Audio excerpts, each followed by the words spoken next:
सेवा र नमस्ते सम्पूर्णमा पाइम समाज केलाङ समूहको तर्फबाट। पाइम समाज केलाङ समूह 2076-77तिर समूह निर्माण हामीले गरेका थियौँ र त्यस्तै पाइम समाज काठमाडौँ चाहिँ 2065 सालमा स्थापना भई सञ्चालनमा रहेको छ र समाजको विषयमा के गर्यो, समाजले के गर्यो भन्ने कुराहरू मैले भिडियो मार्फत र सम्पूर्ण मैले देखाइसकेको छु र आज चाहिँ केलाङ सम्बन्धी केही जानकारीहरू गराउने उद्देश्यले तपाईहरु समक्ष यहाँ आइरहेको छु र यो केलाङ नाचेर चाहिँ हामीले पैसा के गर्यौं त, कसैले बिहेमा त्यो नाचे बापत दिएको पैसा के गर्यौं त भन्ने किसिमको कुरा चाहिँ म प्रश्न गर्न चाहन्छु र योभन्दा पहिले पनि मैले चाहिँ केलाङ नाचेको र पैसा कसैलाई सहयोग गरेको कुराहरू चाहिँ मैले भिडियोमा भएको भिडियो देखाएको थिएँ। भिडियो नभएकोहरूलाई फोटो मात्रै भएकोलाई फोटो पनि मैले अस्ति देखाइसकेको छु।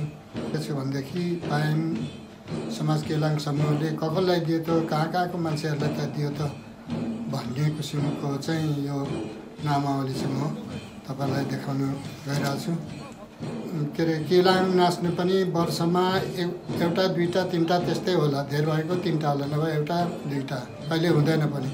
त्यसैबाट आएको पैसा चाहिँ हामीले चाहिँ केही खर्च गरेर गाडी भाडाहरू आदि खर्च गरेर रहेको 5-7 हजार रुपियाँ 10 हजार कति हुन्छ रहेको रुपियाँ चाहिँ हामीले जम्मा गरेर चाहिँ हामीले बिरामीहरूलाई, अशक्तहरूलाई, दुखी गरिबी असहायहरूलाई चाहिँ हामीले दिने गरेका छौँ र आज चाहिँ कहाँको मान्छेलाई दिएको छ त भन्ने किसिमको चाहिँ आज म यहाँ नामावली दिँदैछु र एकमा चाहिँ कमला राई भुलियो हैन, उहाँ चाहिँ भोजपुर बस्नुहुन्छ, उहाँलाई पनि हामीले सहयोग गऱ्यौँ।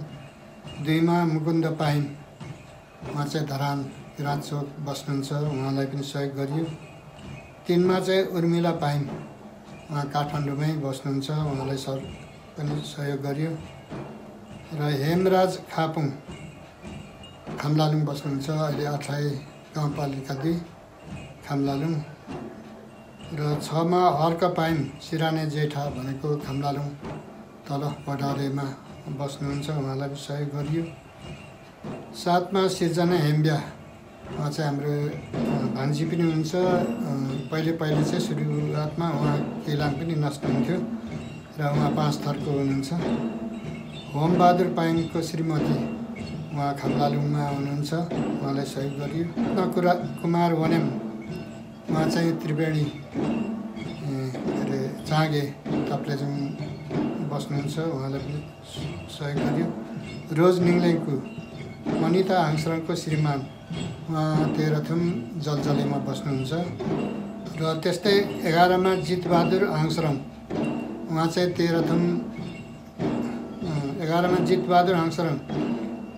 तेह्रथुम सम्धुमा बस्नुहुन्छ। त्यस्तै 12मा इतिसा लिम्बू तेह्रथुम इसिबुमा बस्नुहुन्छ र त्यस्तै 13मा धनमाया पाइम मोरङ जाँतेमा बस्नुहुन्छ। त्यस्तै 14मा फेदाङमा कान्छी भनेको खामलालुङ चाहिँ उहाँलाई पनि बिरामी सहयोग दिएको थियो। त्यस्तै यशोदा पाइम मोरङ जाँतेमा, त्यस्तै अशोक हाङसरङ अठाई खामलालुङै पर्यो र त्यस्तै 17मा शिवकुमार आङबुवाङ अठाई त्रिवेणी ताप्लेजुङै पर्यो।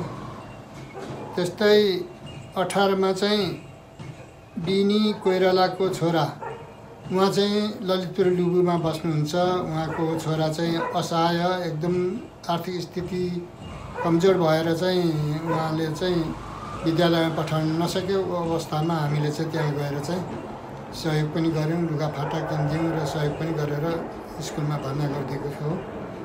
त्यस्तै 19मा फेदाङमा कान्छी, उहाँको चाहिँ मृत्यु भइसकेपछि चाहिँ क्रिया खर्च नभएर त्यसमा पनि हामीले सहयोग गऱ्यौँ। चोखिने समेत अवस्था कमजोर भएकोले गर्दा उहाँलाई पनि पठायौँ।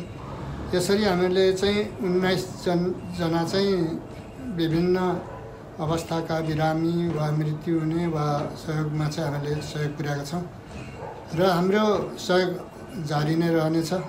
कुनै पनि ठाउँको चाहिँ त्यस्तो बिरामीहरू सानोतिनो हामी धेरै त दिन सक्दैनौँ, थोरै अब जति आएको रकमहरू चाहिँ हामीले सञ्चित गरेर चाहिँ दिने गरे हो। यसरी चाहिँ हामीले चाहिँ सहयोग गर्ने गरेका छ।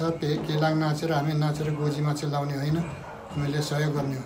त्यसले गर्दाखेरि यहाँहरूको पनि शुभ कार्यको लागि चाहिँ हामीले निमन्त्रणा गर्नुहोला। हामीले चाहिँ सहयोग गर्नुको लागि पनि हामी यो कार्य गरिरहेछौँ।